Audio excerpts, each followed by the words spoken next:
Good morning, everyone.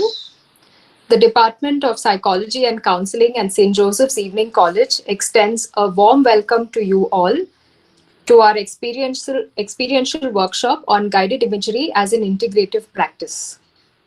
St. Joseph's Evening College is a part of St. Joseph's institutions that are run by the Bangalore Jesuit Educational Society. This college, located at the heart of the city, caters to students from different walks of life, especially the marginalized.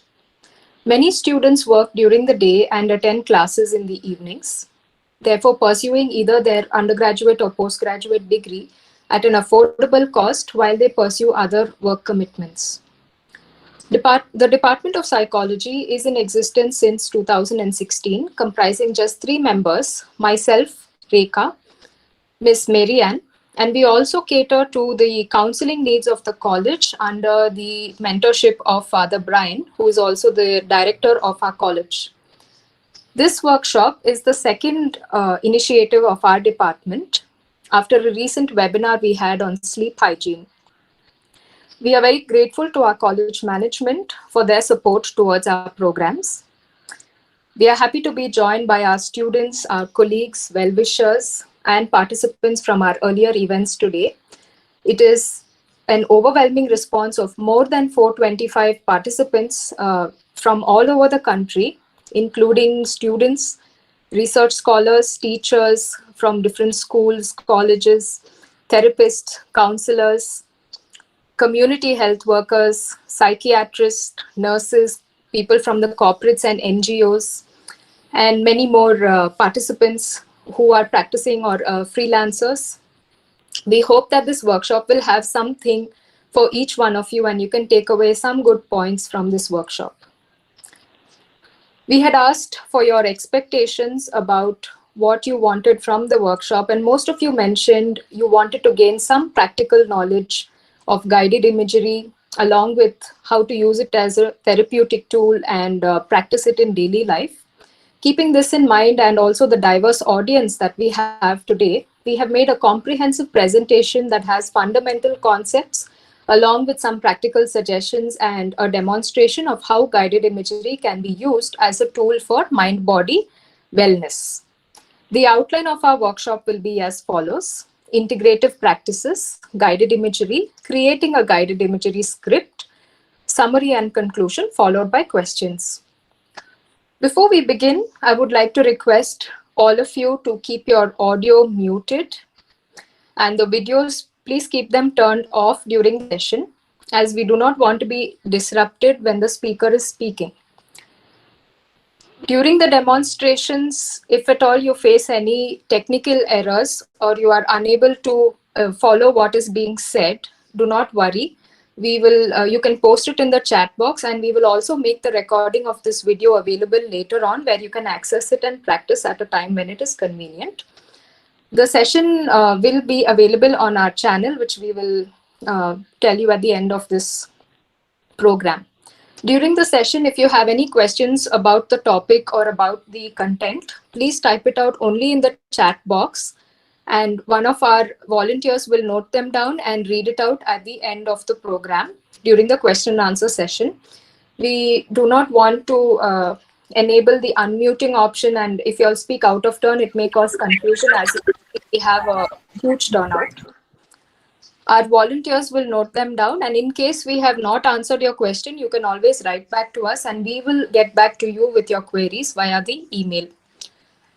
We will also share a link to the feedback form, which you are all requested to fill up at the end of this program.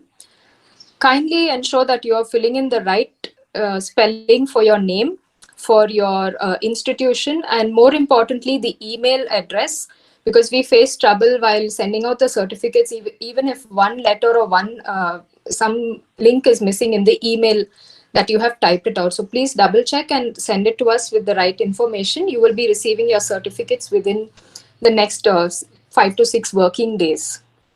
With that being said, I just want to remind you about the code that you can see here on the screen. It is a code for the Peer Deck website where you can join and use that code so that you can have an interactive experience with us on the PPT. Some slides will have questions where you can type out your responses.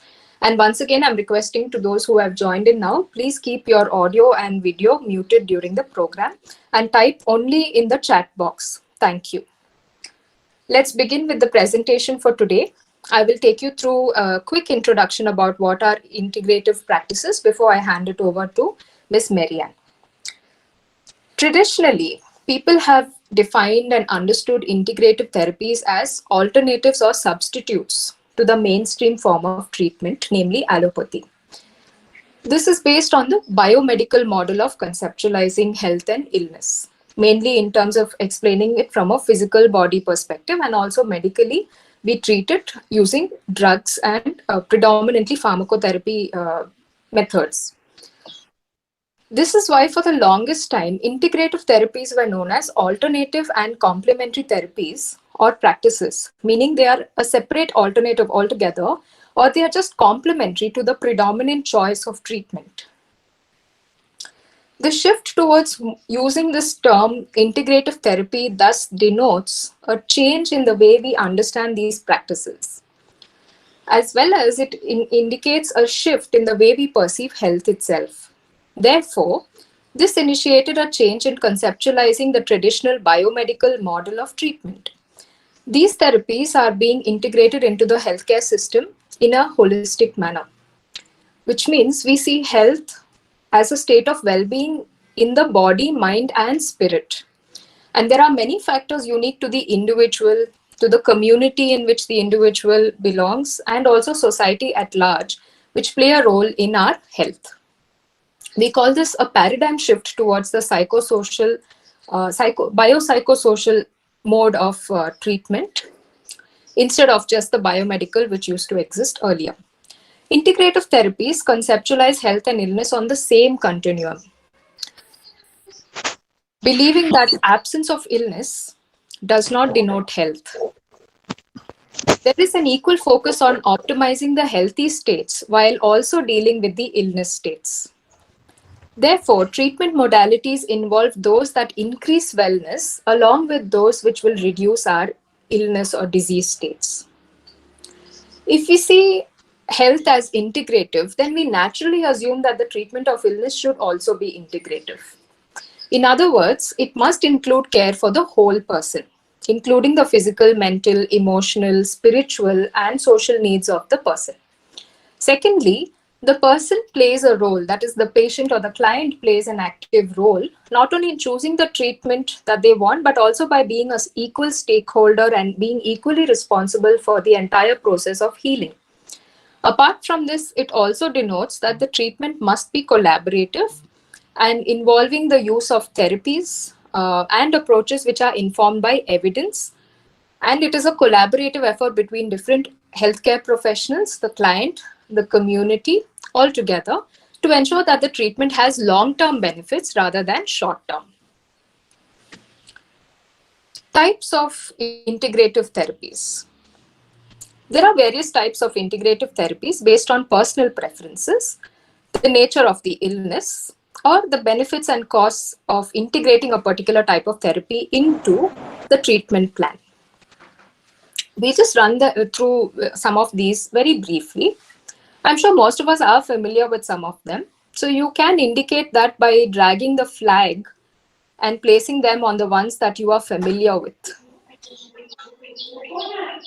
You can use the code that you see on the screen and type that in the Join PD website. You will get this link immediately, and you can then use the flags to drag it on the screen. If you're not able to, don't worry, we will just follow what is happening.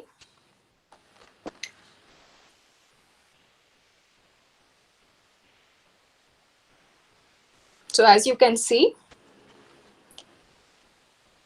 people seem to be aware of almost all of these modalities of treatment, though we may not have an in-depth knowledge of how they may be different or how they are used as integrative components with the mainstream modes of therapy. Now, mind-body therapies, these include behavioral, psychological, social, spiritual approaches which aim to improve and increase the interaction between the mind and the body in order to increase healing. So it harnesses the power of our mind. Common types of these mind body therapies are yoga, meditation, biofeedback, and also body movement therapies.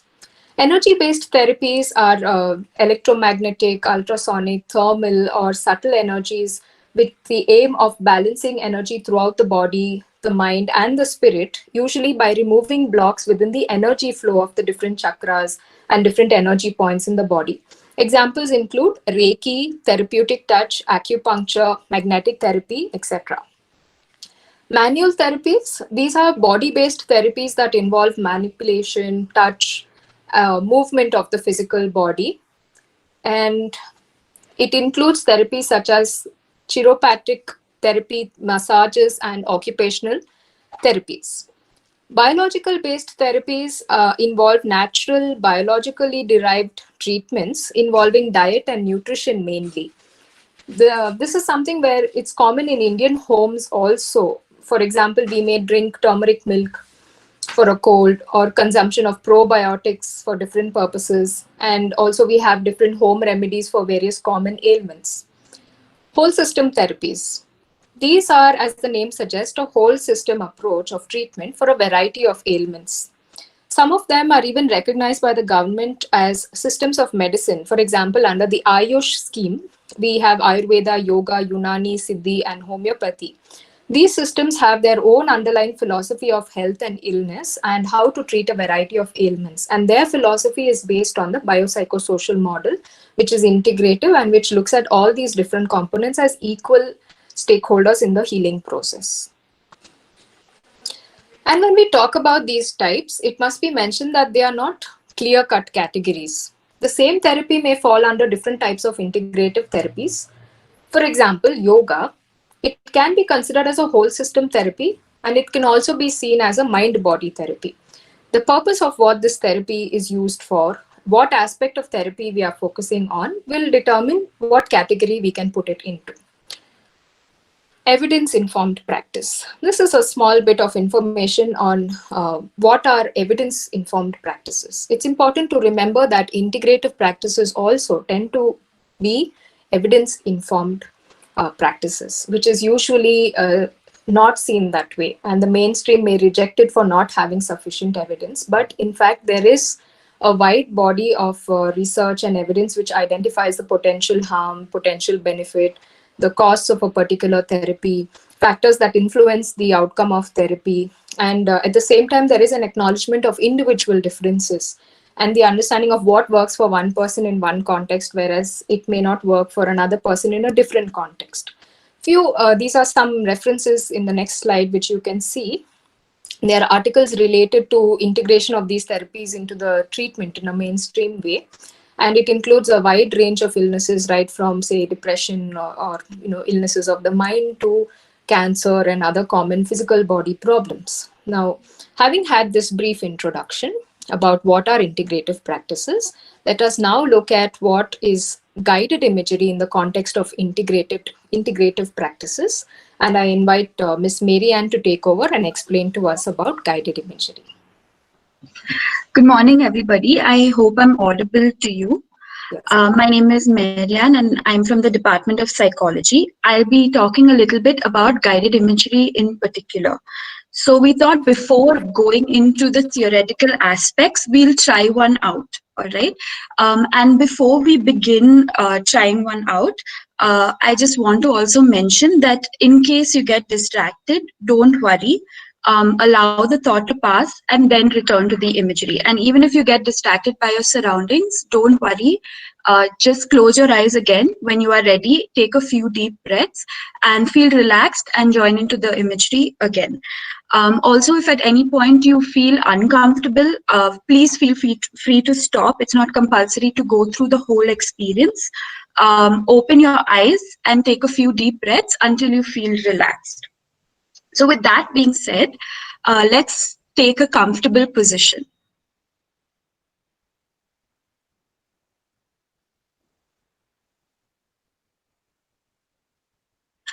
Once you have found a position that is comfortable for you, Gently close your eyes.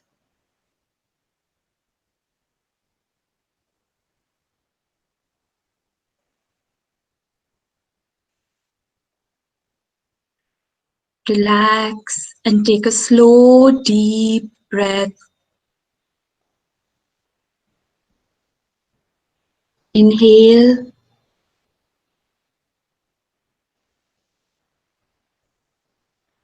Exhale.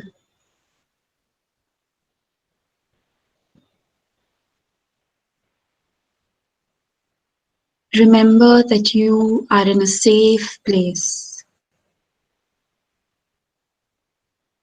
Relax. Take another deep breath. Inhale.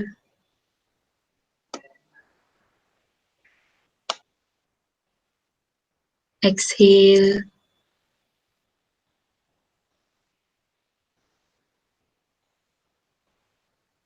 Now, at your own pace, take 2 deep breaths.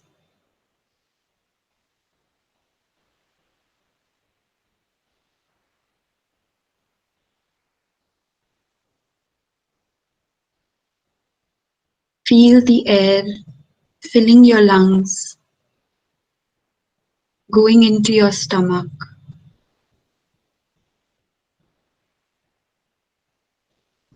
Feel the tension in your muscles, slowly leaving your body.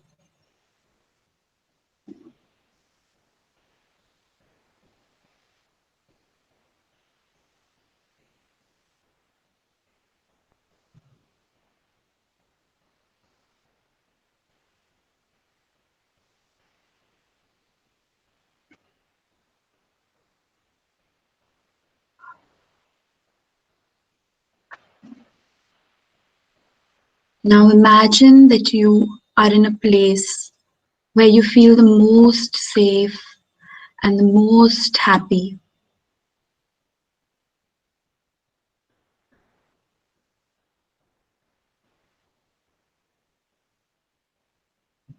It could be anywhere in the world.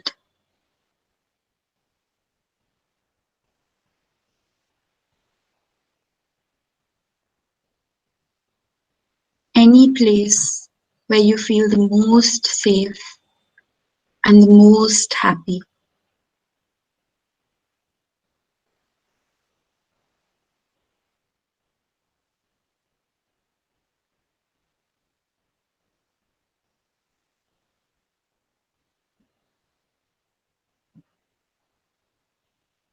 Experience the joy and the warmth that this place holds for you.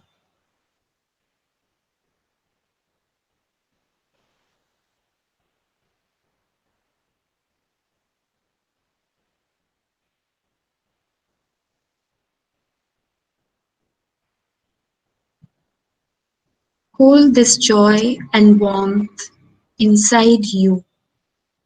Allow it to seep into your body and fill you from within.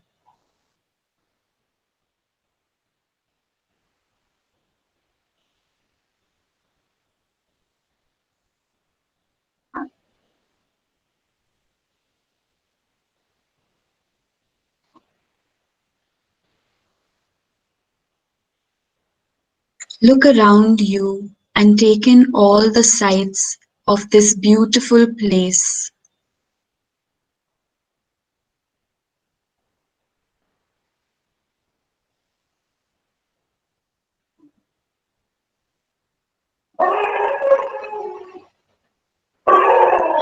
Do whatever makes you happy here.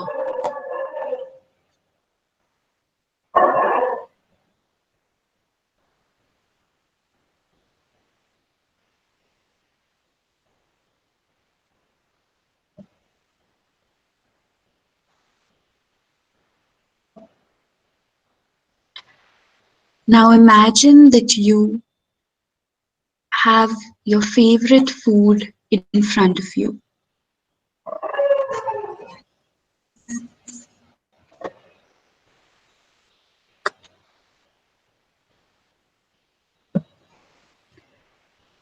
Anything that you love to eat.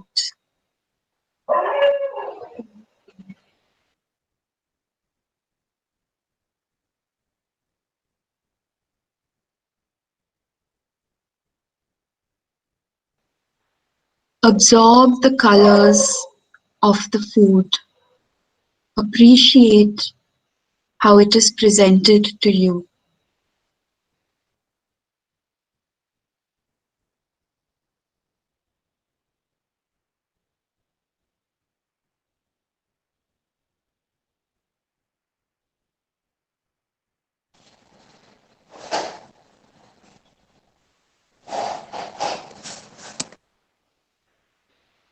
Now take a deep breath and inhale the aroma of the food.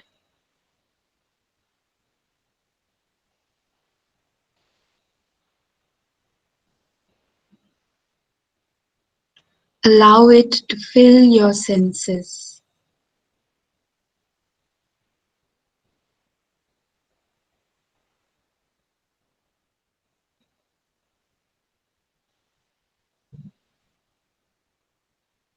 Now take a piece of the food and feel it in your palm.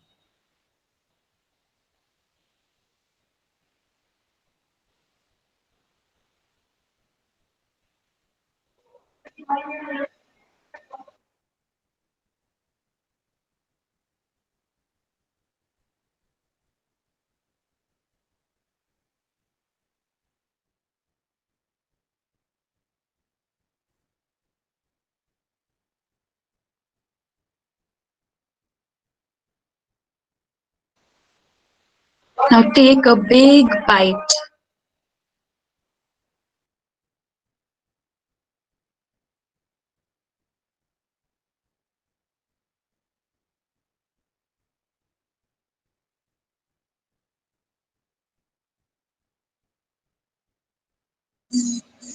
Enjoy the taste.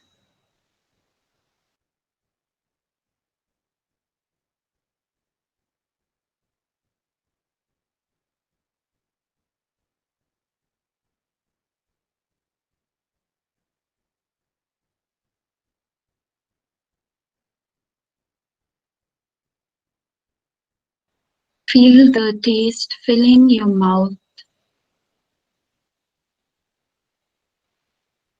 as you swallow. Feel it going down your throat and satiating you.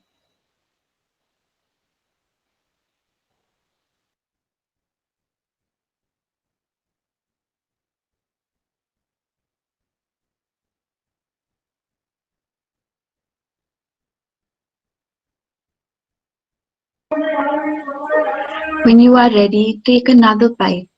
Eat the whole thing until you are satisfied.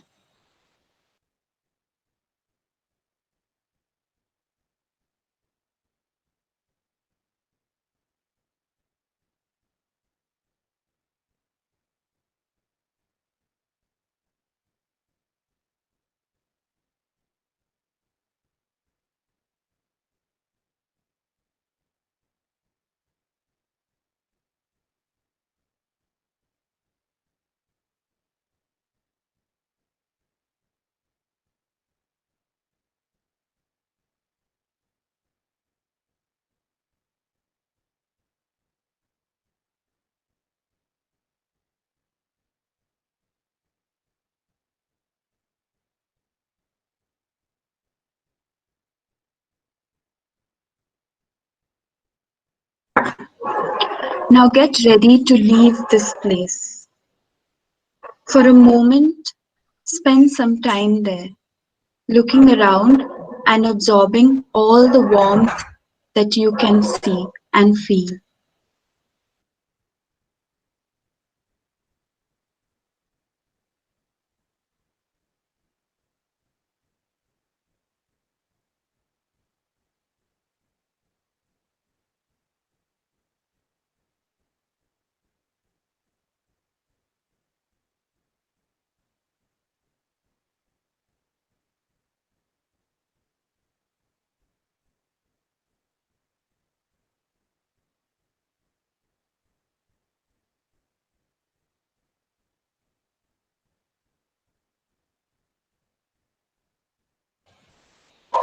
Now slowly bring your awareness back to the place you are in. As you are leaving, remember that this place is always there for you and you can come back whenever you wish to.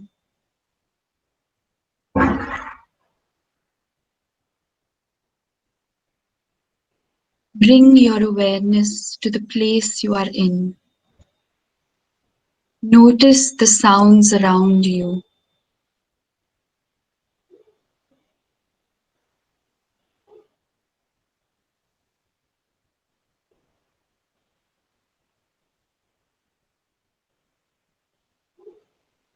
At your own pace, take 3 deep breaths. And when you are ready, open your eyes.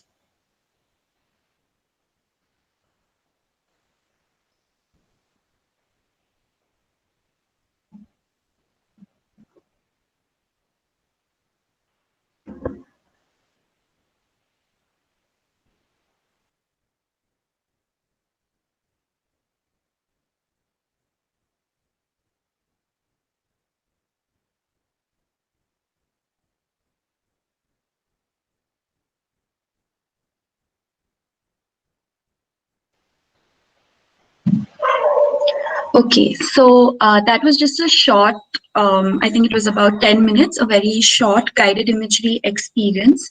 So now let's reflect on how we feel. You can write it on the Pear Deck app or on the chat. I can see some of you have already written on the chat.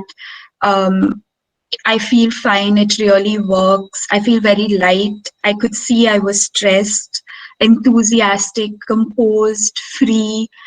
Um, and on the Pear Deck app, some people have said relaxed, okay, calm, distracted in the middle. That's okay. You can always allow the thought to pass, or if it's the external surroundings, allow that to pass and then join back in.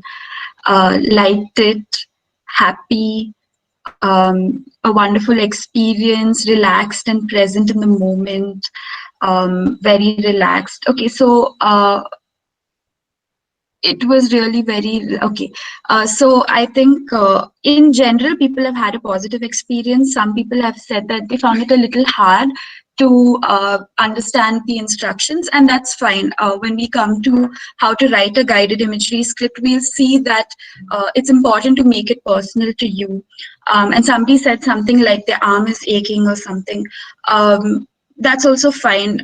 You can feel free to move your body, and it's also better to sit in a comfortable position for that reason, because it will take a long period of time. So with that, we'll just move on to the next part, which is just explaining what guided imagery is. Okay, so guided imagery can be understood as a therapeutic process that works purposefully with our imagination. So it uses phrases and words to evoke a sensory experience. So the objective or the purpose of doing this is to induce relaxation, and through that to promote physical health. And it can also be used as a psychotherapeutic tool for a diverse range of reasons, including reducing anxiety, creating a safe space within the mind, maybe even treating insomnia, even accessing parts of the unconscious, or maybe more image-based memories. And because guided imagery is so malleable, we can use it just as a self-care tool or self-soothing tool as well. Okay, so you may have heard people say something like, I'm going to my happy place, or I'm going to my safe place. And this may mean that actually what they're doing is visiting a place where we feel happy and we feel safe. And that's basically what we did in the guided imagery example that we practiced a few minutes ago as well. So essentially, we are using our senses to return to a place that makes us feel safe, relaxed, and happy. And that in turn creates a feeling of physical and mental wellness. So incorporating this practice as a self-care tool as well can be very beneficial. And it can also improve our self-efficacy. So self-efficacy is basically believing in ourselves, believing in our potential to do something. So say by returning to a moment where we felt very powerful and strong and competent, it can improve our self-efficacy as well. So just as a small exercise to tie in with what we were discussing about integrative practices, what type of integrative practice or therapy do you think guided imagery is? And you can drag the flag and place it in the bubble that you think it represents. Okay, most have said a mind-body therapy. Some are saying energy-based. Some are saying whole system, manual. Okay, mainly mind-body therapy. And that's right. But it should also be said that all these practices can be used in collaboration with other practices, as we will see. All right. And this can also be seen when we talk about the types of guided imagery. So the first type is the feeling state imagery. So this is usually just aimed at improving our mood. The imagery experience we did right now would be probably an example of feeling state imagery. So usually it would invoke a sensory experience, like going to a place where you feel safe or experiencing a moment where you were most at peace. And the aim here is to reduce stress and to elevate the mood. When you talk about end state imagery, it's more future oriented. So the imagery may be focused on imagining you have got what you wished for, or imagining an ideal situation in the future. Okay, so this would improve self-efficacy, right? So saying that you are competent, you are safe, going back to those experiences or spaces will help you feel better about yourself, or will help you visualize your goals as well.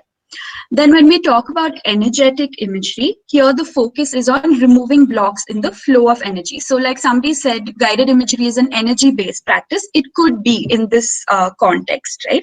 So here this type of guided imagery would work on improving energy flow, removing blocks in energy within the body.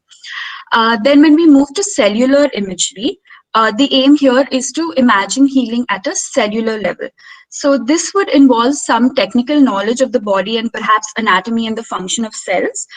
So for example, you could imagine that your white blood cells are soldiers and they're fighting a bad virus or bacteria that is causing a particular illness.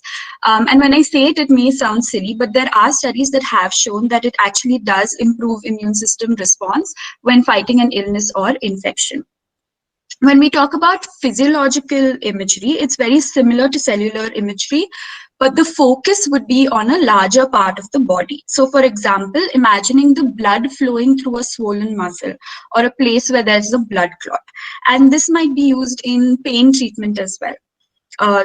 Imagining, say, light going in and loosening the muscle. That would be an example of physiological imagery.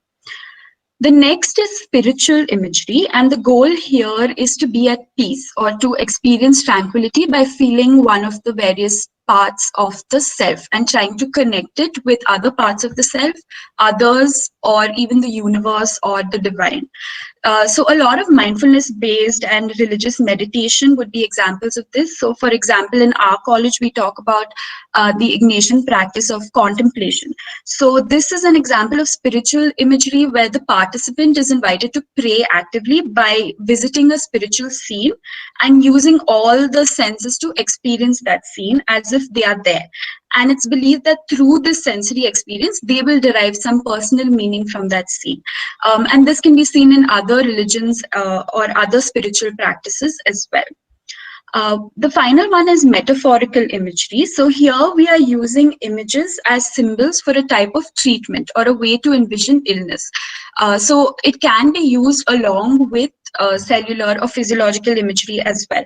So for example, we could ask somebody to imagine the radiation as the sun shining down on a tumor, which can be envisioned as a cave, and it's spreading the light and removing the darkness in the cave. So two things I want to stress before moving on. One is that these are not airtight categories and can be used like as a combination.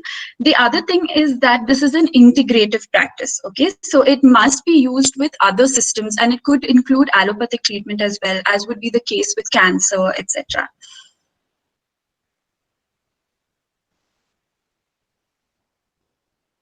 This is just a little bit of how guided imagery works, the basic foundational principles. Okay, so guided imagery works essentially as a mind-body practice. And someone who's written extensively on guided imagery and how it works is a social worker called Belruth Napasteck. And I would really recommend actually reading her books if you want to explore this therapy more deeply, because it gives good insight into guided imagery and how it can be used in different contexts. So she talks about three foundational principles of guided imagery. So the first one is that our body cannot discern between real and imagined images.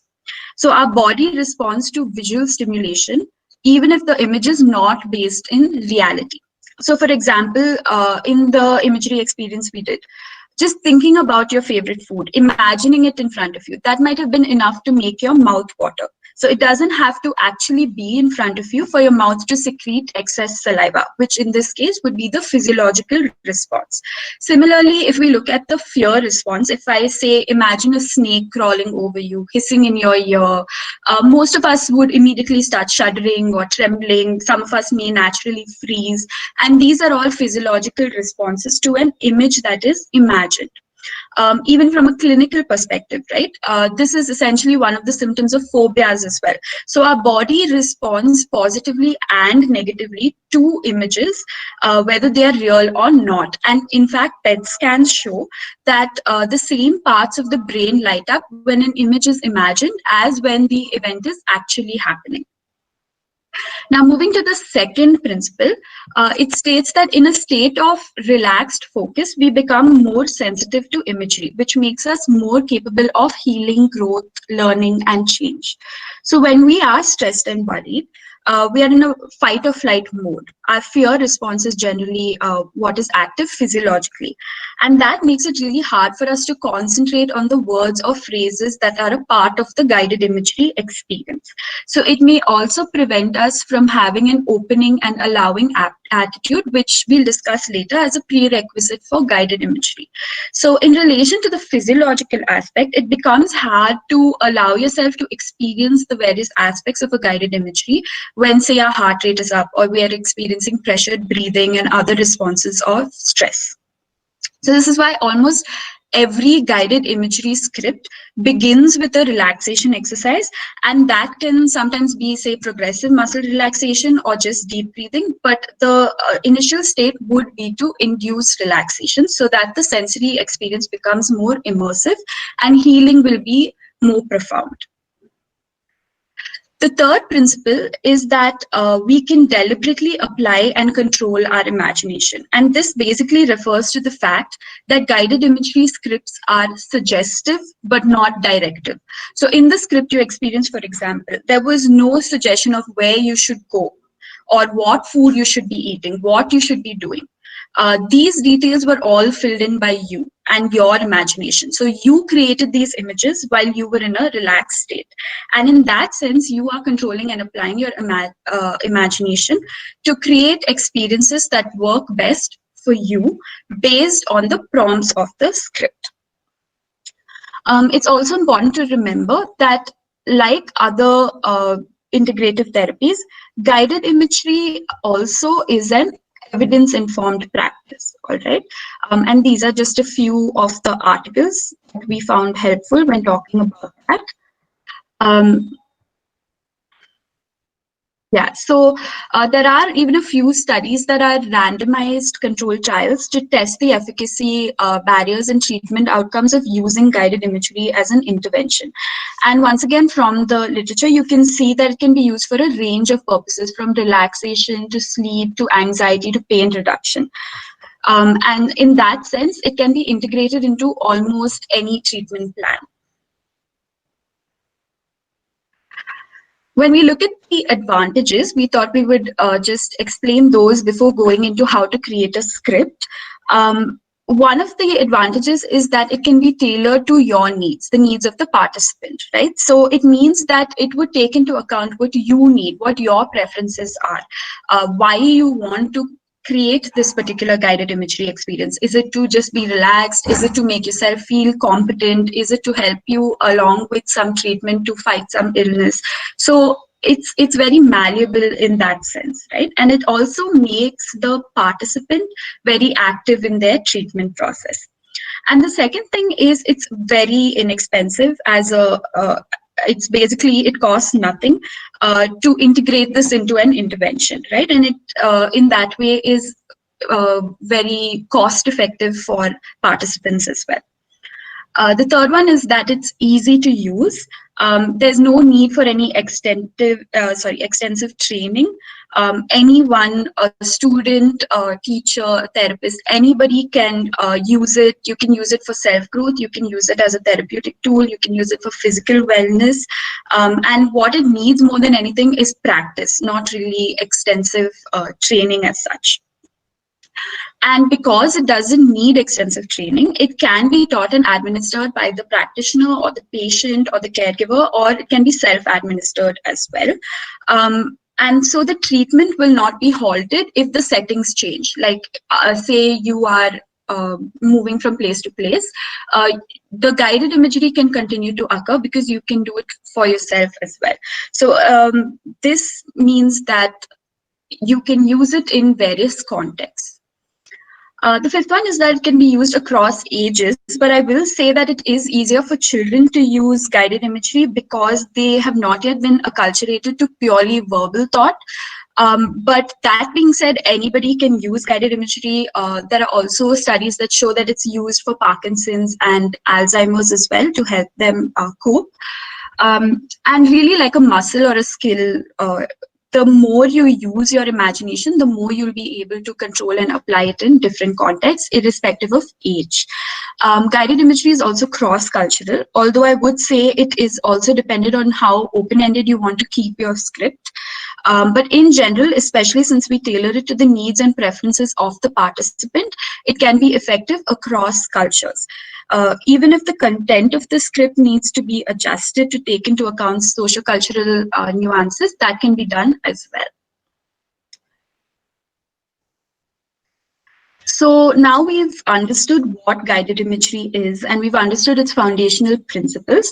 So these are just tips and suggestions on how to write and deliver a script ourselves. So let's look at that, right? And before we create the script, it's important to first reflect on the purpose of the script. So in that context, let's look at the requisite, all right? So firstly, what you will need when you're administering the script is a quiet place, okay, with minimal distractions, so that the person, whether it's you or you're administering it on somebody else, that person, the participant, should be able to concentrate more fully. And that can be done when you're in a quiet space with minimal external distractions. Secondly, there needs to be an object which will help us shift from verbal to image-oriented thought. And this object is called a mental device, and it's usually the words and phrases contained in the script itself.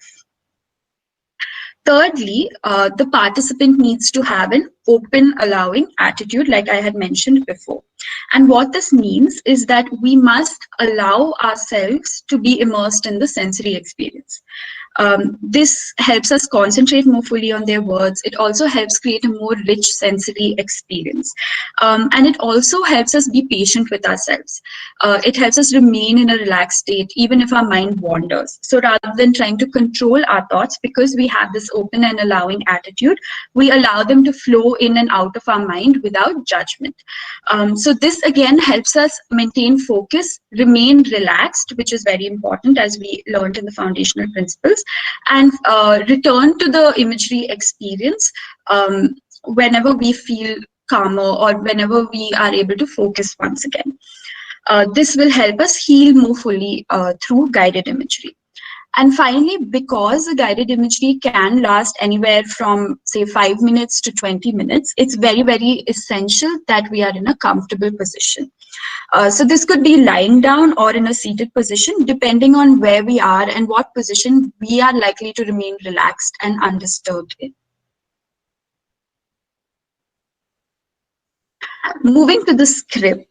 Now, the script is, like I said, usually the mental device. It's usually the object that we're going to be focusing on in the guided imagery. So there are two aspects of the script. One is the content, the actual words and the actual phrases, and the delivery, how you're going to present it to the participant or to yourself. Right. So the content, like I said, is the actual words of the script, the images, the sensations you plan to evoke, the metaphors and symbols you plan to use. And the delivery would be how you present it. So it would include how fast or slow you want to speak, the tone of your voice, how loud or soft you plan to be, or whether you plan to use some tool like aromatherapy or music along with it. So now let's just look at each in more detail. Before writing the script, first what we need to do is identify the situation. Okay, this is basically what the purpose of your script is. Okay, so as the participant, as a person who's going to experience the imagery, what are you trying to achieve? What is your goal? Is it just to elevate your mood? Then you could use a feeling state imagery. Is it to help with some kind of treatment? Then maybe cellular or physiological. Is it to connect with the universe, with the divine? Then you could use some spiritual type of imagery. So before deciding what exactly you're going to put into your script, it's better to think of the direction you want your script to go into. Are you using it as a self-care tool? Then maybe you want to focus more on relaxation. Okay, so deciding the theme of your guided imagery is very important because it will help you choose the words and phrases you want to use to create your script. And the best way to decide on a theme is to ask the person what it is meant for. Okay, so if it's you, maybe just reflect on what you're trying to achieve. If you're doing it on somebody else, ask that person. Or say if it's in a life skills training program, what is the module that you are showing them or facilitating? That would help you set the tone and choose the phrases that you want to incorporate into your script. Then the second part is to look at the setting. Are you going to be able to do something very elaborate? For example, include other components, or are there any constraints with the physical space itself or the person's abilities? All right, so consider all of this, because for example, if you're going to add in your script that people should be lying down, but they're in their office, there's no bed, then there's no way they can follow that instruction. So consider the setting when deciding on what suggestions or phrases the script is going to be used in. Finally, identify the preferences of the participants. So see what relaxes them. If they prefer any specific kind of imagery, try to incorporate that. For example, some people may respond really well to nature imagery like a forest. Other people might find a beach very calming, or they may prefer just to be in their room, to imagine their room itself, right? So their bedroom at home or something. So try to understand what imagery experiences are relaxing to them. Also, in this context, try to make sure that it's something the person may have had some experience with in real life, especially if it's the first time they're doing an imagery, or if they've told you that they are not very imaginative. So for example, now say you're doing it on somebody from South India, and you tell them to imagine snow, the coldness of snow, playing in the snow, like making snow angels or something like that. Now, they may have seen these things on television, or they may have heard other people talk about it, but it's not really a sensory experience that comes readily to mind for them, because there's not much snow in India, South India, right? So choose images they are familiar with, because it will help them make it more real for themselves when they're imagining it, rather than things they're not too familiar with, especially if it's the first or the second time that they're doing it. And how you can find out these things is basically, if you're doing it for yourself, reflect and see what what you want in the script. Set the context for yourself. If you're doing it on someone else, it might be helpful to conduct an interview to understand the context, understand the challenges the person is facing, their needs, their expectations, and what they hope to achieve from participating in this experience. And that will help make the script more effective for the participant. Now let's look at the parts of the script. There are generally three parts: the induction, the body, and the conclusion. All right. So the induction is the beginning portion, and here we mainly focus on ensuring that the participant feels comfortable and safe, and on inducing the relaxation response. So after asking them to find a comfortable position, we'll generally ask them to close their eyes, and then we will do a relaxation exercise. And this can be a progressive muscle relaxation exercise or simply deep diaphragmatic breathing. And I have a few examples here. So this one is maybe the most basic, I would say. This is just a simple deep breathing exercise. And so you can see we start with asking them to find a comfortable position and to close their eyes. And then we simply ask them to breathe deeply. You can also say something like, imagine your troubles leaving your body every time you breathe out, or feel the tension in your muscles leaving you and sinking to the floor. And that would help release muscle tension as well and create a more physiological relaxation experience. The other one is a little bit more elaborate. Here, it's more of a progressive muscle relaxation. And some of us may be familiar with it because it is essentially JPMR, or if you practice yoga, it's similar to Shavasana. And you can ask the participant to say clench and unclench different muscles in the body, or just ask them to focus on a part of the body and release the tension from it. So generally this is done systematically. So you would either do it head to toe or toe to head. I've not included all the body parts. I've just started it off in this example. And when choosing an induction for your script, I think it's really important to keep in mind the amount of time you have. So for example, sometimes I do guided imagery along with life skill modules that I'm facilitating.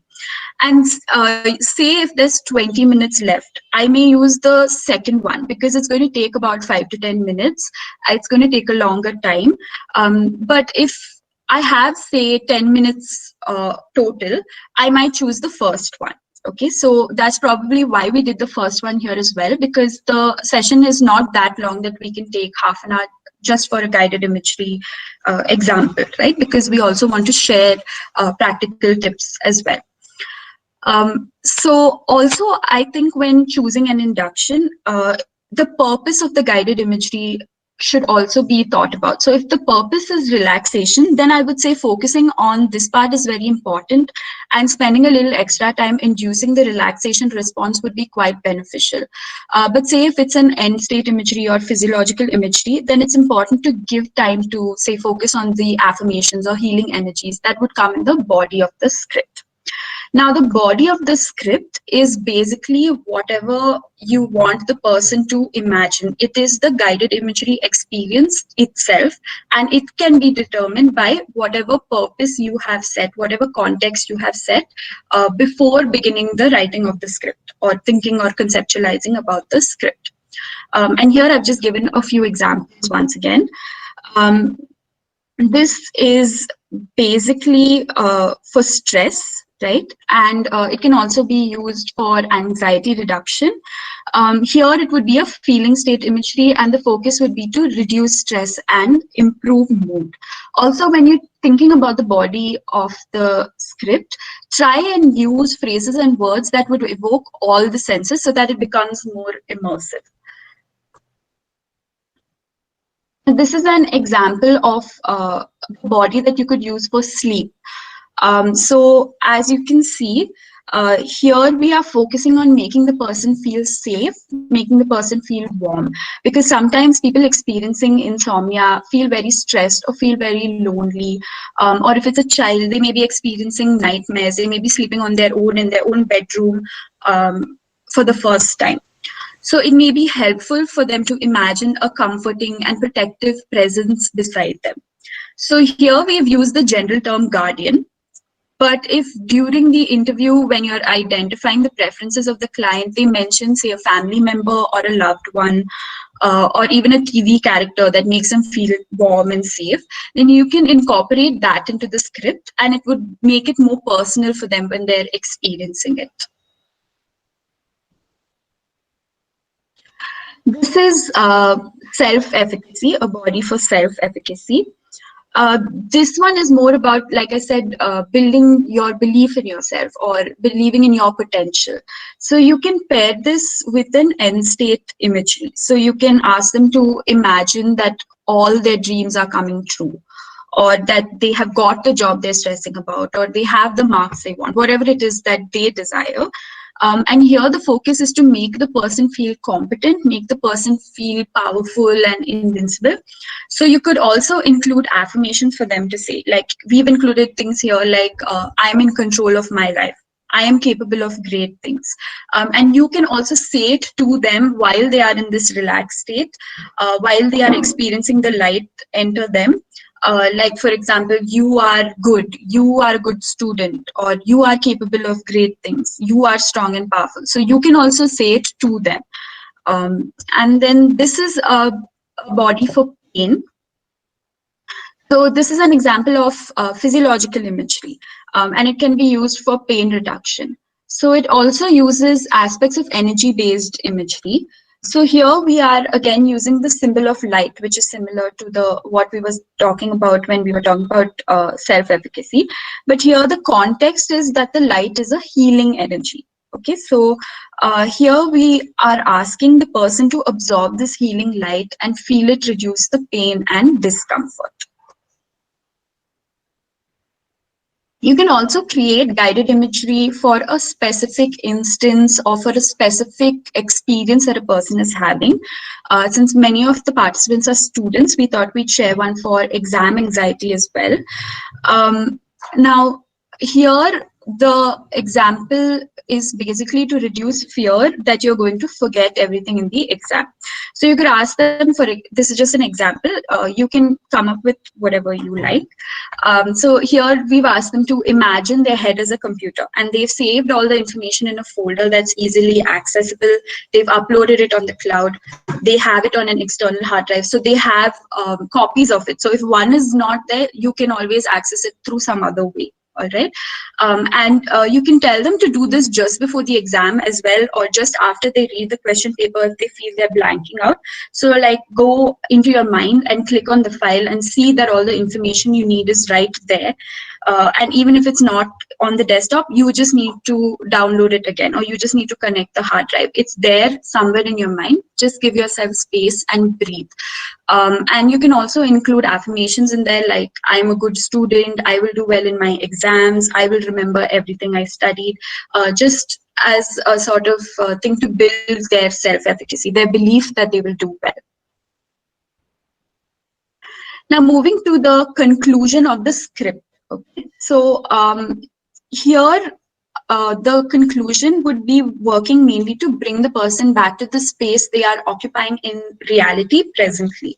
So it's important to do this gently and slowly rather than abruptly ask them to just open their eyes.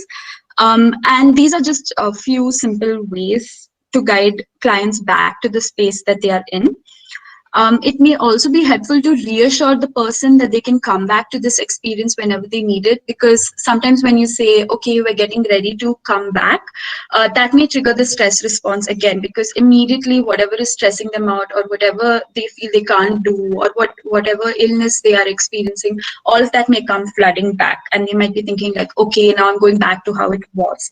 So reassuring them that this is their space, this is their safe place, it's all for them, it's not going anywhere, they can come back to this experience again whenever they feel like they need it.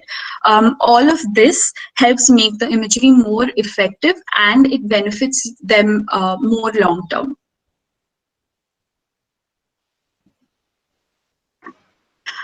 These are just some tips on how to create effective content. So these are just some practical scripts that may be useful when you're actually writing out the script. So firstly, I would say make sure that the script is flexible. So for this, maybe the first few times you would want to write down the actual phrases or words you're going to use, but look at it more as a blueprint. Or if you feel comfortable, write a broad framework or outline. And this also ties into the idea that the suggestions need to be open-ended, because if your imagery is too specific, then there's not going to be much room for the person experiencing it to add their own flavor, their own creativity to it. So, for example, say I'm going to ask you to listen to your favorite music, right? That's a little open-ended, because I'm not saying listen to this specific song, listen to this specific artist, right? You can choose whatever you want. You can have fun with it. And that's what will make it very personal and unique to the person experiencing the guided imagery. Also, while it is explicitly written in the script during the induction phase, I think sometimes it's important to reinforce feelings of safety and relaxation. So if you feel the person is suddenly tensing up, or they appear suddenly distracted or distressed, go back to deep breathing. So this would mean that you would have to see their body language, and reassure them that you are there with them, that they can be free, they are safe, and then you can return to where you left off in the script.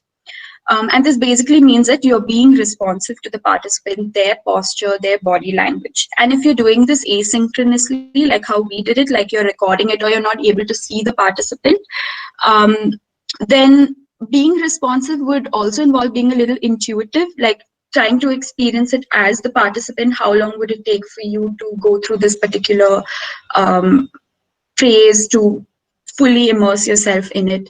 And also try again, when it's asynchronous, it's even more important to make sure that the suggestions are as open-ended as possible, so that everybody is able to experience it in some way.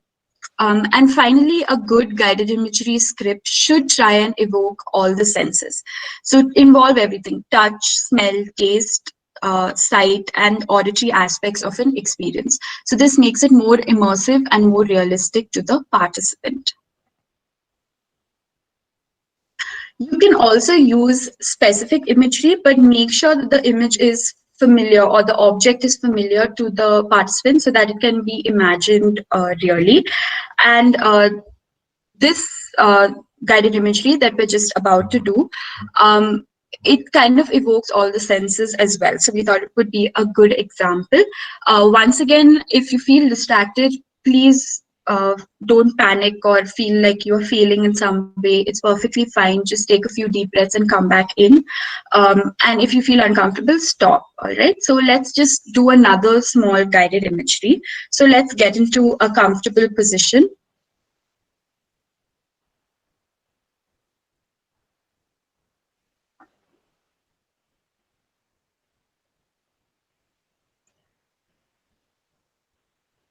Close your eyes gently.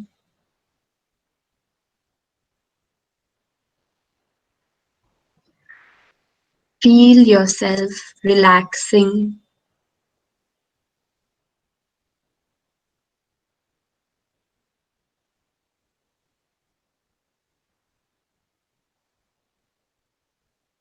At your own pace, take 2 deep breaths.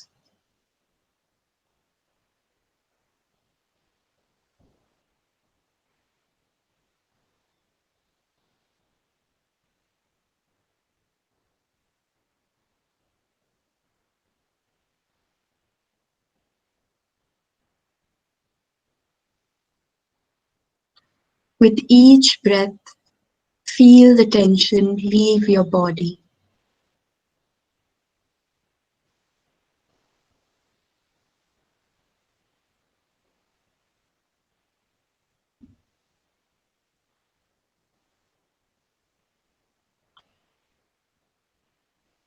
Imagine in your hand there is a piece of lime.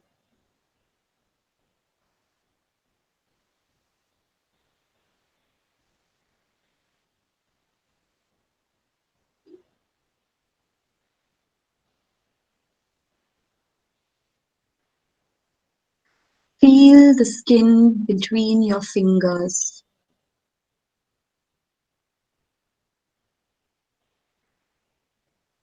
Experience the texture of the skin.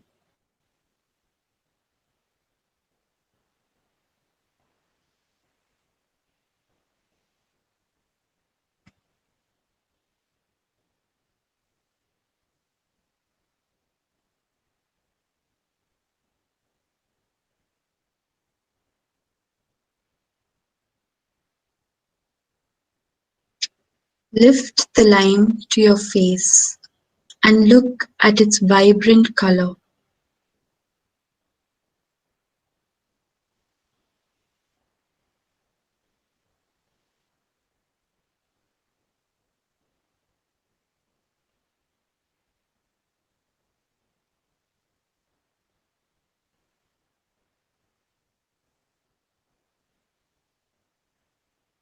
Lift it to your face and inhale. Take a deep breath through your nostrils.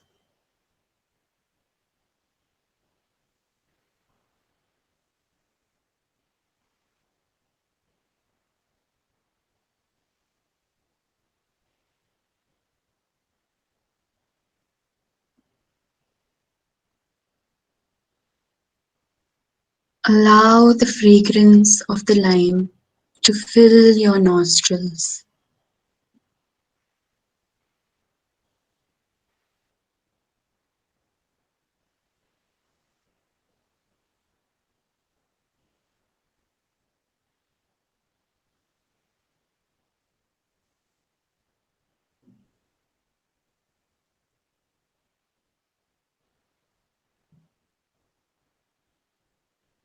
Now lift it to your tongue and squeeze a few drops on it.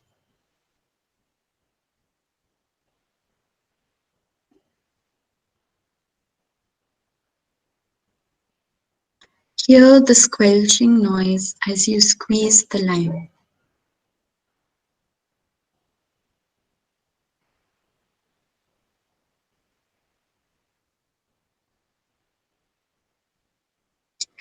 Experience the taste of the lime as the drops fall on your tongue.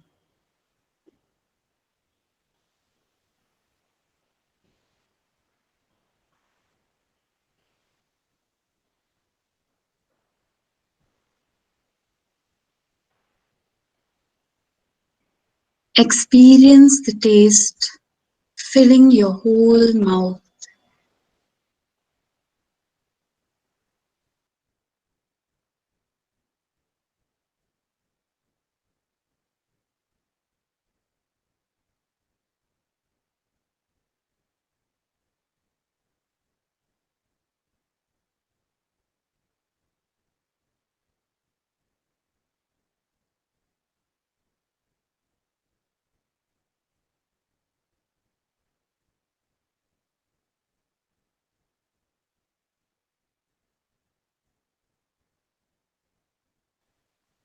Now slowly bring your awareness back to the room you are in.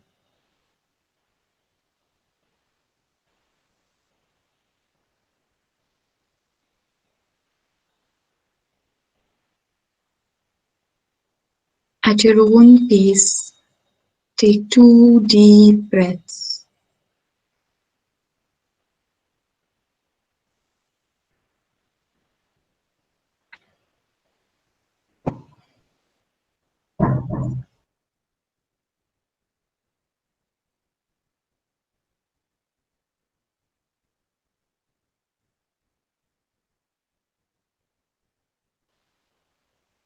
When you are ready, gently open your eyes.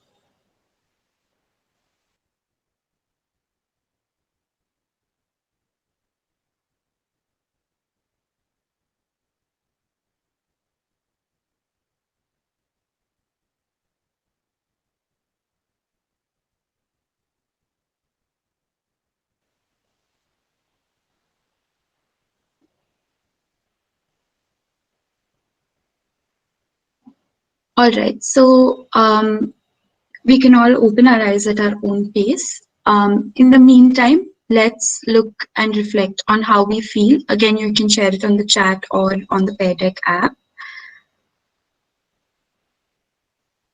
Okay, it evoked all the senses. You were able to imagine, you were able to taste the lemon. It was a very deep experience. It was nice. It was calm and you were able to be in the moment. The fragrance was really light. Um, you had a sensation of sourness and contraction in your mouth, even though you know there's no real lime. Yes. It felt real. You could feel the sourness. It was calming. You could actually taste the sour taste. Um, yeah, it felt weird. Okay. It was nice, soothing. You could taste the sourness. Let me see in the chat as well. You could experience, you felt the real taste of lemon. It was a mixed feeling. It was a nice experience. You felt relaxed. And I think I know the answer to this, but what sense was most stimulated for you? Taste. Okay, yeah, taste. You could smell the citrus, all five. That's nice. The color of the lemon and the taste, all five. You started salivating. So these, again, bringing the idea of it being a mind-body practice. So you're imagining something in your mind and you're experiencing a physiological response. You had the real taste of lemon, which is again a physiological response, taste and touch. Yeah, mainly taste, color, smell, tactile stimulation. Yes. In the chat, okay. So yeah, it's more or less the same thing, and it's mainly taste. And even though all five senses are evoked, we tend to focus on the one that's most readily obvious to us. So some of us may not have actually taken the time to smell a lemon or felt the skin with so much conscious thought, right? So the taste is something that is most readily available for us in our memory. And so that's why even understanding the preferences of the client are very important, because finding something that will come readily to their mind might sometimes help them faster than if they have to use a lot of their imagination because they've not actually experienced it before. And another thing is, again, like some of you have said, I felt very distracted. That is fine, all right? So rather than becoming upset or distressed by it, allow the thought to leave your mind. Just notice it without judgment and allow it to leave. Have an open and allowing attitude, and that will help you get back into the imagery experience faster than trying to suppress thoughts. All right, so now we'll move to delivery. Okay, this is how you're going to present the information to the person or to yourself. Now you have the words and phrases outlined. How are you going to say it in such a way that it induces relaxation and it achieves the goal that the person has set for it? Now, there are three aspects of that. One is pace, the second is space, and the third is tone. Now, when we're talking about pace, that is the presentation of the words themselves. So it's better that you deliver these phrases very slowly and clearly. If you rush and if you don't enunciate, then it becomes hard for the person to understand what you're saying. And so they'll be focused more on trying to understand what you're saying than trying to immerse themselves in the imagery experience itself. So pace is very important. And as important as that is space, which is the gap you give in between two phrases, right? So this can be a bit tricky because you want to give them enough time to experience whatever the phrase suggests, but you don't want to leave so much time that their mind starts to wander and they have to come back to the imagery when the next phrase is delivered. Also keep in mind in this context, the amount of time you have to create the whole experience. But generally a good amount of time between phrases, that is space, is 5 to 10 seconds. So that the person can fully imagine and create that sensory experience for themselves before moving to the next suggestion that you're giving through the phrases. The third part is the tone. So when it comes to the tone you use to deliver the script, make sure that you use a very calm, pleasing voice. Okay, so you may have noticed that when I'm presenting, I sound very like bubbly, maybe, I hope.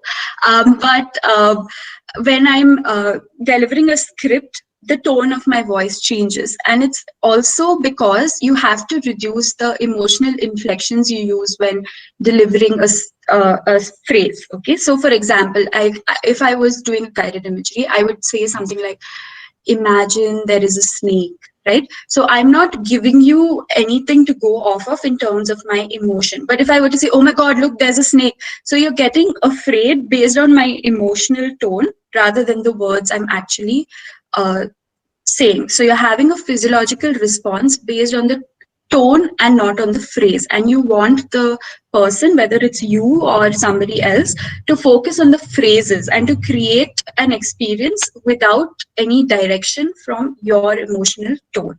Okay, so for that reason, you want to maintain a very like measured, flat tone as much as possible, and the object or mental device has to be the words or the phrases you're using, and not other aspects like the cadence or the emotionality that your tone conveys. Yeah. So here there are some tips for effective delivery. Um, Firstly, ensure that the person can feel your presence, okay, and that you've created a feeling of a safe space for them. So in a therapeutic context, I guess the rapport that you have established with the client will play a very important role in ensuring this.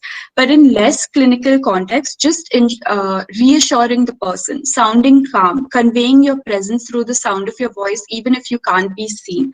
That in itself can be very reassuring and help make the imagery more effective for the person. Also, this is another reason, like I mentioned before, why you want to space things properly and not leave too much of a gap. Because if you take too long, then the person may suddenly sense a loss of presence, your presence. And I also think that this emphasis on presence makes it clear that you are as much a part of this experience as the script itself. So you want to convey through your voice and through your presence feelings of relaxation and tranquility, because as we discussed before, relaxation is very important in ensuring a healing guided imagery experience. So that's why sometimes it might be important for you to calm yourself first. Okay, so before starting, maybe take a few deep breaths if you're feeling a little nervous, or use some form of self-soothing that helps you in some way before beginning the delivery. Another thing you could do is consider additional tools. Okay, so you could introduce music or a scent, which is aromatherapy, as a component of the delivery, and that can make it more effective. But here it's important to be aware of the type of music or the type of scents you plan to use. Generally, it's better to choose music or a scent that will induce relaxation. So when it comes to music, generally tunes or songs that are 60 to 80 beats per minute in tempo, they tend to induce the alpha state, which is a state of relaxation or meditation. Similarly, scents like lavender or scents that are known to calm down a person, that would be more effective in inducing relaxation and helping promote the guided imagery experience. Another thing to remember is that these tools are to be complementary to the imagery. So for the music, for example, it shouldn't be so loud that the person can't hear what you're saying, or the fragrance shouldn't be so overpowering that the person is concentrating on that and not on what you are actually saying, the phrases and the words. These are just tools to enhance the guided imagery experience. They are not they should not be the focal point. Also, when you are using music or any additional tool, make sure to check with the person whether they are comfortable or if they have any specific preferences, because there might be certain instruments that somebody doesn't like hearing, or in the context of music, I mean, or certain songs that they don't like. Similarly, they might be allergic to certain essential oils. So just be sure to ask them for their preferences before incorporating these tools. And these are just some suggestions, especially if you're doing this for the first time. Before we conclude, we thought we would just suggest a few ways to improve the content and delivery of the script. The first is that it might be helpful to refer to other scripts that have a similar need as yours. So for example, if you're trying to create a guided imagery script for exam stress, it may be helpful to read a few scripts or listen to a few guided imageries on the same theme before deciding what elements you want to include in your script. And there are plenty of scripts available online. For reading, there are also a lot of mindfulness-based apps which might use guided imagery. There are also some on YouTube itself. So you can always listen to a few, and you don't have to like copy them completely, but you can see what you want to incorporate into your script. The second suggestion is more to build confidence so that when you're delivering the script in front of a client or participant, you are able to convey a sense of calm and relaxation. So it may be helpful to practice and revise your script until you feel confident in your delivery. So in that sense, recording your script might be helpful so that you know how you sound to your participants. And you can always make like little revisions and incorporate or remove things that you feel don't really go with the general theme. Again, feel free to revise the script even after you've used it with the client so that it becomes more effective the next time. The next few suggestions are if you're planning on recording the script for participants. So it might be helpful to record it in a quiet place. I think that would be mandatory, tying in with the idea of reducing external distractions. And so say if you are on a busy street or something, sometimes it might be helpful to record late in the night so that there's as little distraction as possible, or to sort of edit out the parts where there's a lot of noise. Before recording also, it might be helpful to do a sound test and to play it back to ensure clarity, that you can be heard, etc. If you're using same music, that the music is also being recorded. Also, after you're done recording the actual script, maybe playing it back to ensure clarity, the pace, the space, the tone you're using, whether you're happy with all of that, that can also be done. And when you're doing it asynchronously, like say you're uploading it on an app or on YouTube, or you're sending it to somebody, and you're not going to actually be present there after the recording, and you're not going to have much interaction with the people who are going to use it, it might be helpful before putting it up to go through the script as a participant. You can also ask people around you for feedback, make revisions, and then have a final content to upload. So when you're going through it as a participant, see how it feels for you. Okay, so see what you would want to incorporate, see if you would want to change anything because this is not really working. And that might help you also understand how the client or the person listening to it might feel when they are listening to it, so that you get the best content possible to upload or send to somebody asynchronously. Now we've talked about making revisions and making changes. So what would you base these changes on? Also, just to get feedback from the person, it could be yourself as well. You could just reflect on these questions. But basically, you want to see whether the script was effective and whether you, the person wants you to change anything the next time. So the first question is something that we've used as well quite extensively during the session, is how are you feeling now? Are you feeling relaxed? Are you feeling calmer? Were you able to concentrate? Okay, so these are the kind of questions where you're focusing on the present state. You can also do something like, how did you feel during the guided imagery experience? All right, so while it was happening, what were the thoughts? What were the feelings? Were there any physiological changes? Like somebody said, my arm started to pain, right? So that can also be focused on by using the second question. And the third is sort of a pre and post evaluation. So before that, how are you feeling? And after that, how are you feeling? All right. So before that, were you feeling stressed, or was your body very tense? Were you not able to concentrate? And now, how do you feel? Like some of you said, I feel very clear. So there's a clarity of thought, or I feel calmer. I feel more relaxed. I feel more at peace, right? So there's a qualitative change between how you felt before and how you felt after. And based on why you've used this particular script, you can also focus on specific aspects. So if it's, say, I'm trying to do this because I'm not able to sleep, then the pre and post would be, okay, but how was your sleep after doing this guided imagery? Was it helpful for you?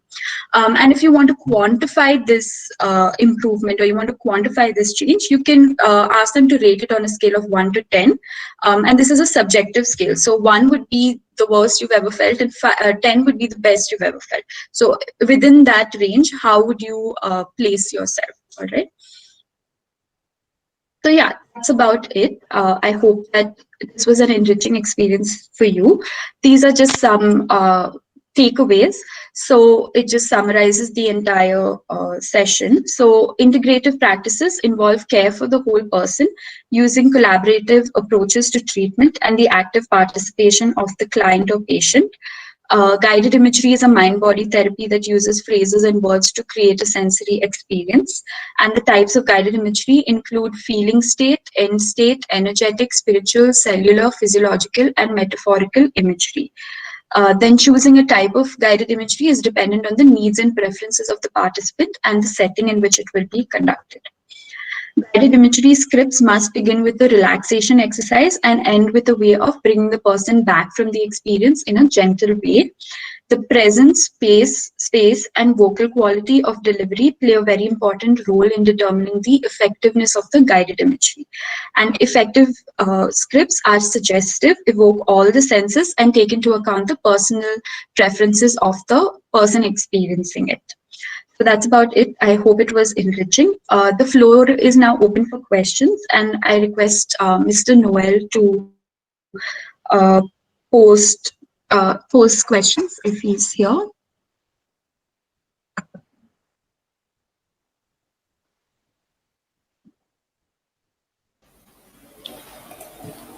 So Well, these are questions yeah, that go ahead. some of them have been clubbed together because I felt they had a common answer. So the first question is, how close is guided imagery to psychoanalysis? Is it part of neurolinguistic programming? And how can it be implemented in a school scenario for children to help them with their concentration or with children with attention deficit hyperactivity disorder? Okay, so that was a lot of different therapies and disorders. So I'll start with how is it like psychoanalysis. Now, psychoanalysis is a very broad school, and I would confess that I'm not an expert. I've not been trained in it. So my knowledge of it is mainly theoretical, though I do have some training in psychodynamics. So maybe I'm answering from that knowledge. But I would say psychoanalysis could be similar because they sometimes do ask you to go back to your childhood. Also, in psychodynamic training, they also use something called inner child work, where you go back and you soothe the child when the trauma or some negative experience was occurring. So, guided imagery in that sense would be a part of it. Like I said before, it's an integrative practice, so it would be used in other therapies. Even in NLP, as I'm aware, it is used sometimes, but I think the one that I experienced when I went through a training, it was a lot faster because the idea was that it has to seep into your subconscious immediately. So the instructions were very quick. But yes, guided imagery can be used in NLP. Whether it's psychotherapy or allopathic treatment or any system of treatment or school, you can incorporate guided imagery in that. Then I think the next part of the question was about using it in schools. It can be used very effectively in schools. So I do a lot of life skills training programs with college students, but I assume it would be similar in that it would be a very large class. But you can ask them to close their eyes to relax. And in the beginning, they will be giggling and laughing and, not really concentrating. But eventually there will be a calm because everybody's eyes will be closed. Everybody will be quiet. Maybe one or two will look around here and there, but eventually they also will calm down when they see that everybody is doing it with them. And I have received feedback again from college students, but still that it is helpful for them and it has helped them calm down. I think there was another question about ADHD. Now, the problem with ADHD is that they can't sit still, and that would be a prerequisite of guided imagery. And it's also important to remember that with ADHD, it's not that they're being behaviorally difficult, right? It's an actual problem. So you can use it maybe afterwards to train them in sitting quietly and calming down. But they would also have to expend that energy because there is a lot of excessive energy within them. So maybe after that is done, maybe you can use it along with, say, play therapy, where they have to expend all the energy they have, or if they're receiving medical treatment. Along with that, you can use it in increments. Okay, don't expect them to sit there for 20 to 30 minutes the first time and then get upset with them. And also, if it's a child, if it's an ADHD child or any child, be patient with them. So as a practitioner, also don't get upset and angry when they're not listening to you. They will do it eventually. It will just take some time. I hope that's all the questions, Noel.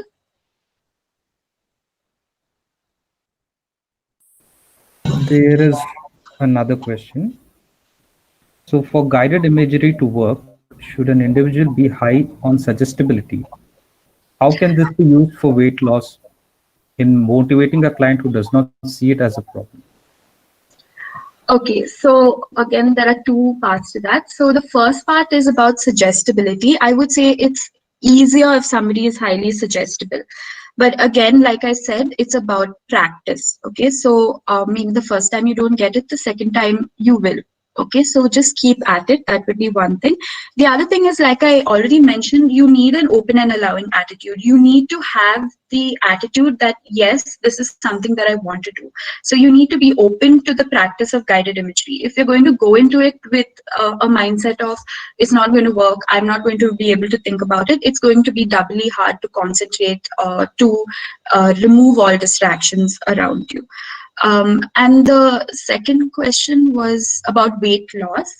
I would say using guided imagery for weight loss, I'm not able to understand why the person has to see it as a problem. Is it that they are constantly feeling like they need to lose weight? I think it is how to modify it for weight loss. Okay. So how suggestions? Yeah. Okay. So how to modify it for weight loss? You could use something like end state imagery. So like with one of my clients, she wanted to be healthier. So maybe not weight loss, but just have a positive body image and be healthy, right? So imagine that you are the weight or the size that you want to be, you are eating healthy, you are exercising. So you're using end stage imagery, and you're also incorporating aspects of self-efficacy. So you can include affirmations like, I am strong, I am able to keep my resolve, I will be able to see this diet through, I will be able to exercise every day. And just saying that repeatedly, you would have to do it over a prolonged period of time. Also, for body image issues or for weight loss, sometimes you could also imagine the ideal shape that you want to be, and imagine that you already are that shape in your mind. And so every day you kind of put your current shape into that and see that both are the same. That is a way of helping with body image issues, if that was the question. I'm not able to, maybe that's my thinking, but I don't see not wanting to lose weight as a problem unless it's a health concern. But if it's a body image issue, this could be something that helps you. You could also incorporate things like, I love and approve of myself, I am the perfect size. So you can include those affirmations in as well. I hope that answers the question. Marianne, I'll add on to what you said. Yeah. Like what you told towards the end about adding affirmations and all that. So because we are in this state of calm and accessing more of our subconscious mind, we are more open to these suggestions. So when we use for anything, weight loss or to change habits, they also talked about some anxiety or related problems even in children. We can tweak the affirmations based on what we want to change and frame it in a positive way. Also, we can visualize along with what we are saying to ourselves. And what you mentioned earlier about the brain cannot differentiate between what is imagined and what is real. So if you can visualize the actual ideal situation, that can aid in you moving towards choosing behaviors that are in line with weight loss or dealing with an anxiety or some fear.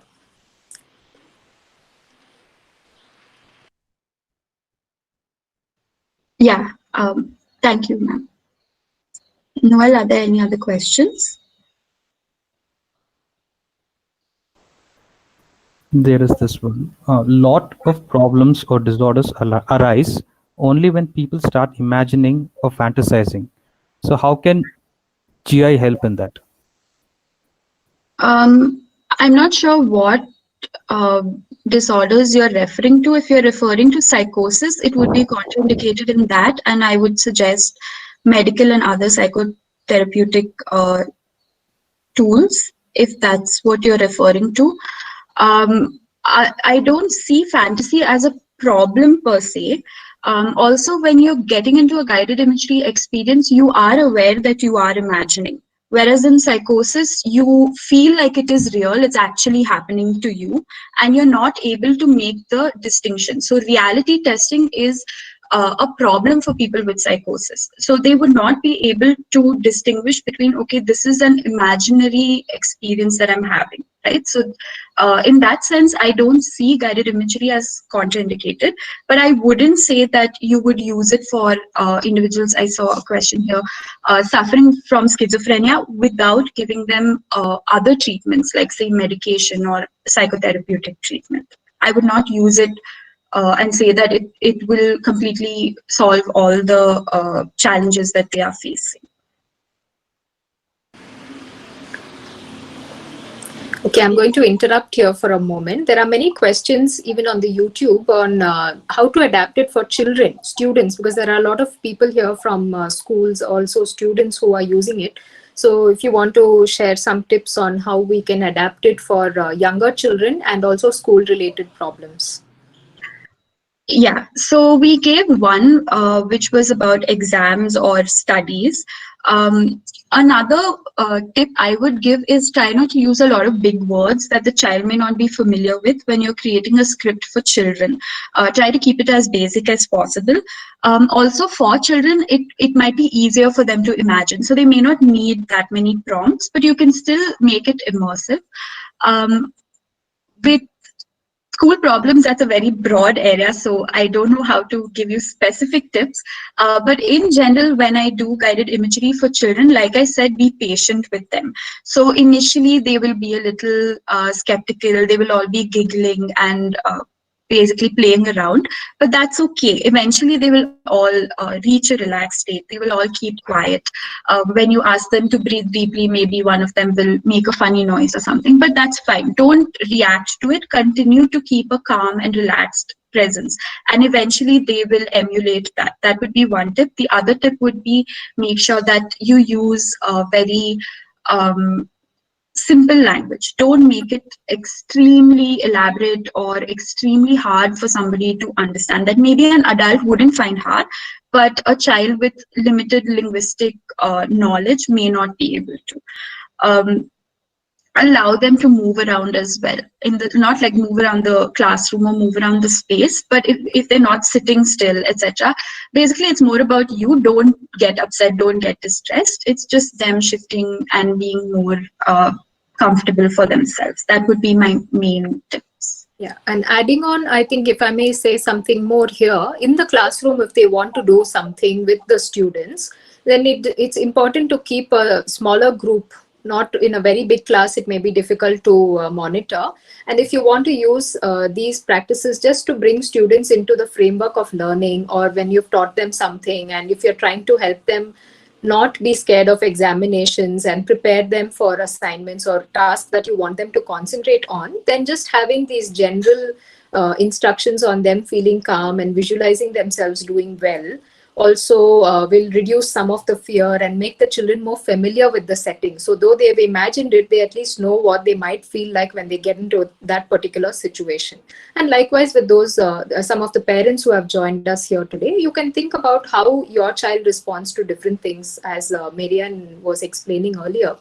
And modify the script or choose only few simple tasks one at a time for them to visualize or for them to change about their own behavior or to be aware of it, and enhance that feeling of being in control. So even for children, it can be done in small ways, like helping them realize that it is okay if they don't know the answer, or they can take a minute to breathe and then look at the question once again and write something what comes to their mind. So if you train them to anticipate the problem situations or the anxiety causing situations, that can be incorporated in the script and you can practice this.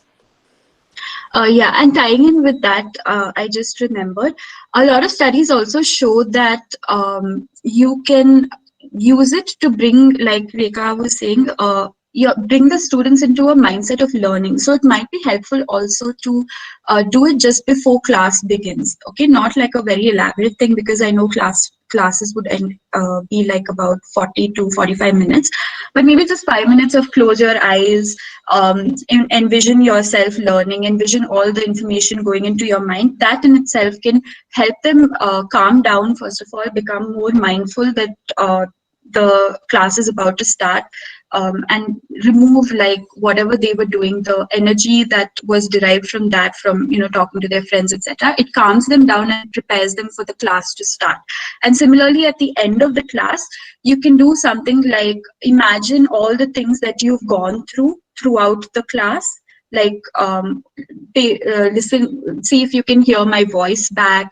You're sitting here, what will you be hearing, what will you be doing? And sometimes children might actually hear things not in a psychotic way, but because they're processing it again, they might be able to focus on and remember things that they may have heard in passing while you were actually saying it. So it might help improve learning outcomes in that way as well.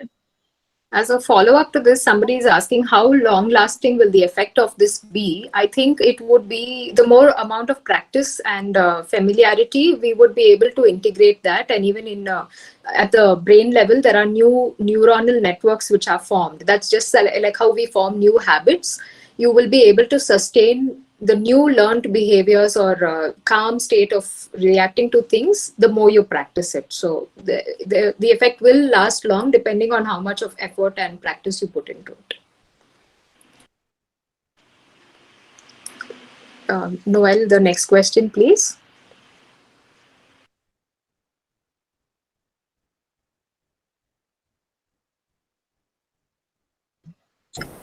This is in regard to toilet training. So someone has asked, can we apply this for toilet training for children?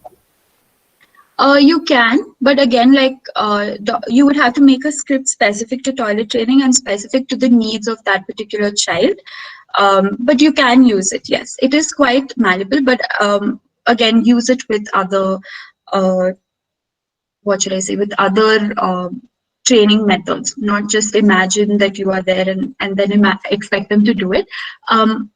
Go through the whole process in their mind so that they also learn how to control their bladder and their bowels. You can do like practice, like a practice run in your mind before actually doing it in real life. That could be quite helpful actually in terms of toilet training. I think in general, when we are toilet training, it's about the children knowing when to indicate that they need to use the toilet. So that training and practice can be done prior, so that you can help them to be aware of the sensations, and then how do they indicate it. Sometimes they are taught in simple words so as to not embarrass parents around with other people, or just simple gestures that can help them to respond in that particular manner. Yeah, there's also a question I've seen here once or twice about whether it causes dissonance because you're imagining very positive or ideal situations. I wouldn't say it causes dissonance because the understanding is that the person has good reality testing, in the sense that they know it is an imagined ideal state. It's something to strive towards, but it's not something that is your reality. I would say sometimes causes dissonance, in the sense of, or rather distress, because you know eventually you're going to go back to reality and this is not the ideal. Which is why you constantly reassure them that this space or this place you can always come back to, you can always experience it again, and eventually it might be your reality. So we're not saying this is your reality, we're saying this is an imagined experience and you can work towards it. So I don't think it would cause dissonance. Noel, do you have any other questions? Yeah, there's one I would like to say. How can guided imagery help a depressed person because he doesn't really have a happy place? In that case, see, a depressed person would have a happy place, a place where they were once happy. So when we talk about depression, in the present, maybe nothing is making them happy. That's one of the symptoms of depression, or they don't find things that they used to find pleasurable now. But it doesn't mean that they would have experienced this feeling of depression throughout their life, even if they're depressogenic, that is, they have a depressive personality trait. They would find something happy, but it would be hard for them to bring it to conscious thought, because they have told themselves for so long, they have that negative self-talk, or they've told themselves that nothing's going to make me happy. Not consciously, maybe automatically, non-consciously, but still that might be why it's hard for them to bring this happy thought or bring a happy place into consciousness. So again, you'll be using this, I assume, along with other therapies. So helping coax it out of their unconscious could also be very beneficial for them. And it can also help them realize, like if you're using, say, a cognitive behavior therapy approach, you're then also providing them with evidence that, see, you used to be happy. It's not that you've been upset and sad and distressed your whole life. So you're also chipping away at their negative beliefs or irrational beliefs if you practice CBT. It would take some time, simply because they are in a depressed state. Again, be patient, allow them to take their time. Every day or every session, you can ask them to do this for 5 to 10 minutes. Try. It's okay if you're not able to. Don't feel bad. It's not that you're a failure. So you'll have to keep reassuring them. With the script, reassurance and saying you're safe. It's okay if it's not working out. It's okay if you're getting distracted. That would also play an important role in making sure that they eventually find their happy place. So it would be a slow process, but it could be very beneficial for them, using it in collaboration with other therapies as well. Like I mentioned, CBT. And I would like to add one precaution here. If it is the person suffering from depression and doing this guided imagery by themselves on their own, self-administered, they might have to be careful about what thoughts they may be entertaining and what are they really telling themselves. So if they do not have a good script or something like an audio recorded clip, or with the doctor's consent, then they may not be helping themselves, or it may require some supervision from a trained professional. This is only for people having some major difficulties in life, but otherwise it really depends on our intent and what we want to work on. Yeah, and I think that ties in with a question I just saw about any precautions. If you're not comfortable, then I would suggest don't do it. Also, with a lot of trauma clients who have experienced trauma, it becomes really hard for them to sit still for a very long time. Also, if you're trying to use guided imagery for them to go back to a space or the experience where they experienced trauma, make sure that you are a professional. You're not doing it on your own or with somebody who is not trained in helping you come back from that experience or process that experience. So trauma, I would say, would be one of the contraindications. You could also use, if the person is experiencing trauma and you are a mental health professional and you plan on using this for them, don't be surprised if they're not able to sit for a long time, or they seem to get very agitated during the imagery, because that would be one of the symptoms of the trauma that they've experienced itself. So I would say it is contraindicated in that for those people. But eventually, after they've processed it, I think it can be very beneficial to replace that with new experiences. Or like I said, when you use it with inner child work, it can be beneficial in that sense. Also, I like Rekha mentioned, if you have to be sure that you're not going to be saying anything that's detrimental or negative to the person, even if it's yourself. All right. So if you feel you're not in a space to speak positively to yourself, if you're doing it for yourself, then I would recommend using, like I said, there are a lot of guided imagery scripts written or recorded for you to listen to, or for you to read through before forming your own script. What you say is very important, because the focus, like we discussed, is on the phrases and words. So make sure that, again, when you're looking at the needs and preferences, you're doing it in a positive way and not using things that would reinforce negative experiences or negative self-images. Okay, just a reminder, we have about 5 minutes more for questions before we wind up, and the feedback form is being shared in the chat boxes both on YouTube and on this meeting. So please fill it up with the correct information. Now, some of the comments I was looking at, people have mentioned that they find guided imagery to be very similar on the lines of mindfulness-based practices. Would you like to comment something on that? It is very similar to mindfulness-based practices. Even I mentioned, like, for example, yoga, shavasana, or even JPMR. It is very similar. It's just that here the focus would be on the sensory experience. Also, sometimes in meditation, we are asked to focus on one thing, sometimes only one stimulation. Like, I remember when we used to practice yoga in school, we would always be asked to imagine a candle flame. So there the stimulation is only visual, but in guided imagery, it would be all 5 senses that you would strive to evoke all 5 senses at the same time, so that you are experiencing a total scene or a total immersion in that experience. Whereas with meditation, sometimes the focus can also just be on the body. Like, try not to move any part of your body. That also can be a type of meditation. Whereas guided imagery is more focused on sensory experience. And in line with that, also, since somebody asked about suggestibility, guided imagery, I should say, is not similar to hypnosis, and hypnosis should be practiced by a professional who has received training. The main difference is that guided imagery is suggestive. The guided imagery is suggestive. The guided imagery gives prompts, but it is non-directive. Whereas in hypnosis, you are giving specific instructions, usually because you want them to do something or achieve something or stop some habit, right?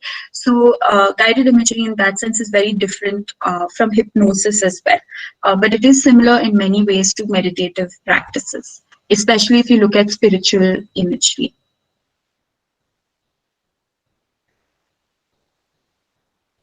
I have no more questions, ma'am. Sure. I think we've run out of time as well for questions, so we'll go ahead with the concluding remarks, and also the feedback form is being shared on the various platforms, YouTube as well as the chat here. So over to Rekha, ma'am. Thank you. And thank you so much for your very interactive and active participation with your questions, with your comments. Even some of the appreciation we have received from you is very encouraging. Just give me 2-3 minutes to propose a formal vote of thanks, because there are some people we need to acknowledge who have really helped us making this possible today. So as we come to the end, allow me to propose the vote of thanks to all those who have been involved in organizing our webinar. We are first of all very thankful to the Almighty for making this day possible.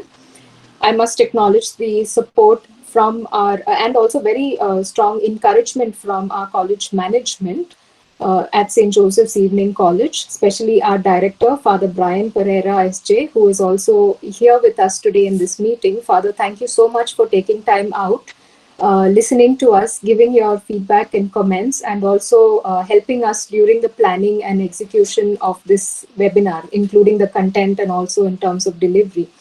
We are also very thankful to our principal, Dr. Albert Joseph Smith, our vice principal, Dr. Priya, and the IQAC coordinator, Dr. Kanishka, for their constant support and full trust in us to go ahead with our plans and provide these platforms or make these available to us.